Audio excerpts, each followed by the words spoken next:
Welcome to The Explainer. So, you ever wonder how a cyber attack really goes down? I mean, forget all that frantic Hollywood-style typing you see in the movies. Today, we're going to break down the real-world, step-by-step journey of a network attacker. So, how does somebody go from being on the outside of your digital walls to being deep inside your most sensitive files? It feels like this super complex, mysterious thing, but the reality? It's less about magic and way more about a clear, methodical process that attackers follow, almost like a recipe. Okay, so let's dive right into that process. We're going to follow the journey of a digital burglar, literally from the second they pick a target to the moment they try to vanish without a trace. Because really, understanding their path is the absolute first step to stopping them cold. Look, no attack just happens. Every single successful operation, whether you're building a house or, well, robbing one, it starts with a plan. For an attacker, that plan is basically a roadmap that guides them from the outside world straight to the weak spots in a network. And this is kind of the classic playbook, the 5-stage blueprint that most cyber attacks are going to follow. It starts with what's called Reconnaissance, or just Recon for short, which is all about gathering intel. Then they scan for weaknesses, they get in, they make sure they can stay in, and finally, they cover their tracks. Let's break down that first step. And this first phase, Reconnaissance, it's all about doing their homework. The best way to think about it is like a thief casing the joint. Before they even think about breaking in, they're trying to figure out how big the network is, find any potential entry points like open ports, and map out the whole system. And the goal here is to do all this super quietly, without tripping any alarms. All right, so once they've got the lay of the land, what's next? Well, that initial recon starts to turn into a real plan of attack. Now that they've mapped the terrain, they start actively poking and prodding at the perimeter, looking for a way in. So here's the crucial thing to get. An attacker isn't usually some magician creating a weakness out of thin air. Nope, a vulnerability is a pre-existing flaw. Just think of it like a window that was left unlocked, or door with a flimsy frame. The attacker's job is simply to find that flaw before you do. And these unlocked doors, they can pop up in a few key places. Sometimes it's a bug in your software or your operating system. Other times it's a security flaw in your physical hardware, like your router. But honestly, a huge one is us, humans.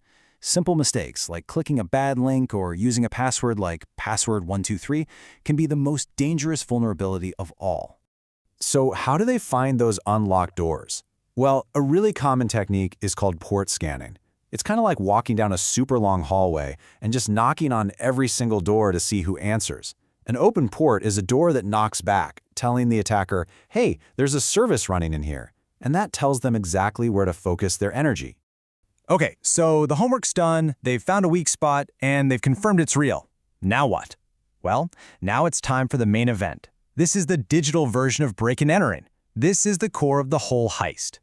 This is it, the moment of truth, gaining access. Using those vulnerabilities they found, they might try cracking passwords or using injection attacks, which is basically just tricking a program into running commands it's not supposed to. Right here is where a potential threat becomes an active breach. The attacker is officially inside. But getting in is only half the battle. A really skilled attacker wants to stay in. So they'll install backdoors that let them come and go whenever they want. They might even turn computers into zombie systems, infected machines they can control from afar to launch even more attacks. The goal isn't just to get in anymore, it's to make the system their own little playground. And of course, just like any good burglar, a smart attacker cleans up the crime scene. They delete the log files that would show what they did, they get rid of their malicious tools, and they try to hide any evidence they were ever there. This makes finding them and figuring out what they did incredibly difficult. So we've walked through the how of an attack, but what about the who? I mean, who are these people anyway? Let's take a quick look at the pretty diverse cast of characters operating behind the screen. The world of hacking isn't a one-size-fits-all kind of thing. On one end, you've got your script kiddies. These are usually amateurs with pretty weak technical skills who just download and use tools written by other people, often just for bragging rights. But on the other end, you have elite hackers, people with deep, deep knowledge who write their own custom code to pull off incredibly sophisticated, tailor-made attacks. But it's not just about skill, right? It's about why they're doing it. And the motivations are all over the map. You've got white hat hackers, the good guys who are actually paid to find security flaws to help protect systems. Then you've got politically motivated hacktivists who attack for a cause. And at the very top, you have nation-state actors, hackers who are literally backed by governments to steal secrets or wage cyber warfare. Okay, so we've seen the playbook, we've met the players, but why does this all matter? I mean, what's the ultimate result when an attack succeeds? What's the real-world impact here? Well, one of the biggest ones is the data breach. This is the one we all hear about, right? Once an attacker is inside, they can just siphon off tons of sensitive information. This is how personal data, credit card numbers, and private company secrets get stolen and end up for sale on the dark web. But it's not always about stealing stuff. Sometimes the goal is just to cause chaos. An attack like a DDoS, a distributed denial of service, doesn't steal anything. Instead, it just floods a server with so much garbage traffic that nobody legit can get through. This can shut down essential services, from your bank's website to online stores, causing all sorts of problems and financial loss. Okay, so that all sounds pretty scary, right? But here's the good news. Understanding the attacker's journey is the absolute key to stopping them. If you know their roadmap, you can start building effective roadblocks. So let's talk about how to build those defenses.